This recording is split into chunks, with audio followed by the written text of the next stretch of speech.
Hello दोस्तों, today topic आज का अपना टॉपिक है what precaution are need to avoid accident in manual handling. Manual handling के द्वारा क्या क्या प्रिकॉशन हम लेना चाहिए एक्सीडेंट को अवॉइड करने के लिए।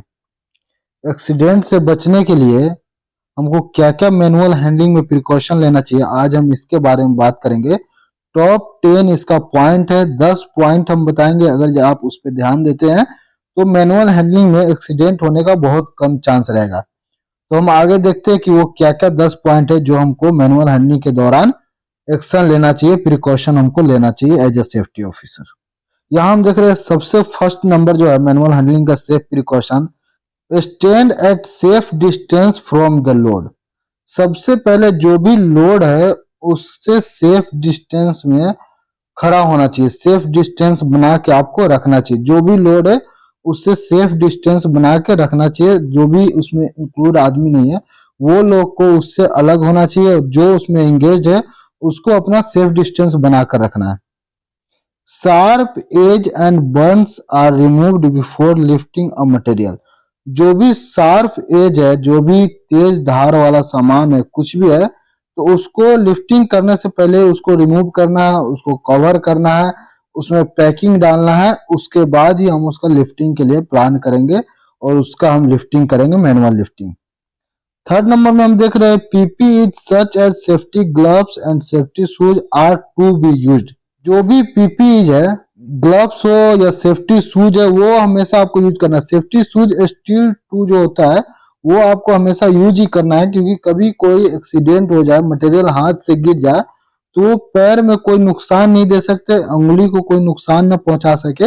इसके लिए हमें सेफ्टी शूज स्टील टू जिसमें स्टील लगा होता है उसका इस्तेमाल एकदम करना है, और सेफ्टी ग्लव्स जो होता है, हैंड ग्लव्स, वो इस्तेमाल करना ही है। कोई भी काम में एंगेज होते तो उसके लिए सेफ्टी ग्लव्स होता ही है, तो ये पीपीई होना चाहिए कम से कम मिनिमम। फोर्थ नंबर में देख रहे हैं if the weight too heavy for one person to lift then he has to seek the assistant. अगर जो कोई ऐसा लिफ्ट हम कर रहे हैं कोई भी मटेरियल का जो एक पर्सन के लिए, एक आदमी के लिए वो हेवी है, ज्यादा वेट हो रहा है, तो उसमें हम किसी को असिस्ट करेंगे।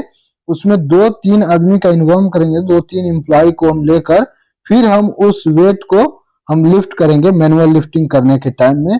मैक्सिमम से मैक्सिमम कोई भी 1 एम्प्लॉय के लिए इंडस्ट्रियल एरिया में 15 केजी 20 केजी, इससे ज्यादा कोई भी वेट नहीं उठा सकता मैक्सिमम। इससे ज्यादा अगर ये हेवी होता है तो आपको 2-3 आदमी का उसमें असिस्ट लेना चाहिए, हेल्प लेना चाहिए। फिफ्थ नंबर में देख रहे हैं the pathway is not blocked by obstacle while carrying the load. Pathway clear होना चाहिए। जिस भी रास्ते से हम जो मैनुअल हैंडलिंग कर रहे हैं तो वो मटेरियल को जो रास्ते से हमको लेकर जाना है, जहां पर उसको शिफ्ट करना है, तो पाथवे पूरा क्लियर होना चाहिए। कोई भी वहां पे कुछ भी दूसरा मटेरियल वगैरह पाथवे में नहीं होना चाहिए, रास्ता एकदम क्लियर होना चाहिए जहां से हम मटेरियल को लिफ्ट करेंगे और जिस लोकेशन पर ले जाकर उसको रखना है। सिक्स्थ नंबर में हम देख रहे हैं the different action movements and force necessary while carrying the load. Different action और मूवमेंट, अलग अलग एक्शन और मूवमेंट आपको नेसेसरी है। जो भी हम मटेरियल को उठा रहे हैं तो डिफरेंट एक्शन, अलग अलग एक्शन में उठाना और मूवमेंट को चेंज करते रहना। कैरिंग, जब लोड हम उठाते तो वहां पर अपने मूवमेंट को और अपने एक्शन को हमेशा चेंज करते रहना है का एकदम एक साथ। दूर शहर कोई लोकेशन पर लेके जाना है तो मैनुअल हैंडलिंग के दौरान एक ही साथ वहां पर नहीं लेके जाएंगे। एक्शन को, अपने ताकत को भी चेंज करना है, थोड़ा सा लेस्ट लेना है, उसके बाद लेकर जाना है और फिर वहां पर रखना है। सेवेंथ नंबर में देख रहे हैं modify the task by using hooks और क्रोबार। जो भी टास्क है उसको मॉडिफाई करना है हुक्स और क्रो बार्स का इस्तेमाल करके। अगर जो कोई भी मटेरियल ऐसा है जहां पर हम हुक्स का इस्तेमाल कर सकते हैं, क्रो बार्स का इस्तेमाल करते हैं, तो उस टास्क को हम उसी के द्वारा करेंगे। एट्थ नंबर में हम देख रहे हैं mechanical equipments like crane shall be used. Mechanical equipments जहां पर हम क्रेन का इस्तेमाल कर सकते हैं, जो भी एरिया पे हम क्रेन का इस्तेमाल कर सकते हैं, फोर्कलिफ्ट का इस्तेमाल कर सकते हैं, हाइड्रा का इस्तेमाल कर सकते हैं, वहां पे हम मैकेनिकल इक्विपमेंट्स को ही प्रिफेयर देंगे। वहां पर मैनुअल हैंडलिंग का हम प्रिफेयर नहीं देंगे। अगर ये हम इक्विपमेंट इस्तेमाल कर सकते हैं मैकेनिकल हैंडलिंग करने का अगर वहां पर है कि हम ये मैकेनिकल हैंडलिंग यहाँ पे कर सकते हैं, तो उसी को प्रिफर देंगे, मैनुअल हैंडलिंग को वहां पर प्रिफर नहीं देंगे। मॉडिफाई द ऑब्जेक्ट्स, ऑब्जेक्ट्स जो भी है, जो भी हम काम कर रहे हैं उसको हम आराम से मॉडिफाई कर सकते हैं, चेंज कर सकते हैं।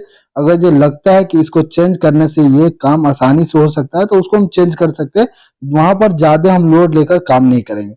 10th नंबर में देख रहे हैं, change the way things are use, रास्ता को चेंज करना, जो भी चीज हम इस्तेमाल करना है उसको चेंज करना, उसके इस्तेमाल करने के तरीका को चेंज करके अगर जो वो काम आसान होने वाला है, तो जो भी हम काम कर रहे हैं तो उसको जो भी सामान वहां पर हम इस्तेमाल कर रहे हैं, कोई भी थिंग्स इस्तेमाल कर रहे हैं, तो उसको इस्तेमाल करने के तरीका को हम चेंज करके अगर ये आसान होने वाला है तो उसको हम आसान कर सकते हैं। और मैनुअल हैंडलिंग के द्वारा, मैनुअल हैंडलिंग करने के टाइम में सबसे बड़ा जो एक्सीडेंट होता है कम्युनिकेशन गैप का। कम्युनिकेशन गैप पे आपको हमेशा ध्यान रखना है कि कोई भी 3-4 वर्कर उसमें इंगेज है मैकेनिकल मैनुअल हैंडलिंग में, तो मैनुअल हैंडलिंग के टाइम में क्या है ना, एक ही साथ कोई भी मटेरियल को हम उठा रहे हैं तो एक साथ उठाना है और एक ही साथ कहीं पे रखने के टाइम में वहां पे एक साथ ही रखना है। अगर ये कम्युनिकेशन गैप होगा तो वहां पर दो, अगर जो इम्प्लॉय पहले वो मटेरियल को छोड़ देता है तो मटेरियल अगर छोड़ने से क्या है ना, दूसरे के साथ वो इंसिडेंट या एक्सीडेंट हो सकता है। मटेरियल हेवी हो तो एक साथ ऊपर से मटेरियल गिरने से दूसरा एम्प्लॉय अगर ये एक साथ विदाउट बोले हुए, कम्युनिकेशन विदाउट किए हुए मटेरियल को छोड़ देता है तो वहां पर एक्सीडेंट होने का ज्यादा चांस होता है। तो मैनुअल हैंडलिंग करने के दौरान आप एक बार एम्प्लॉय को बता सकते हैं कि कम्युनिकेशन गैप नहीं होना चाहिए, एक साथ सब आदमी बात करके फिर मटेरियल को नीचे रखना है।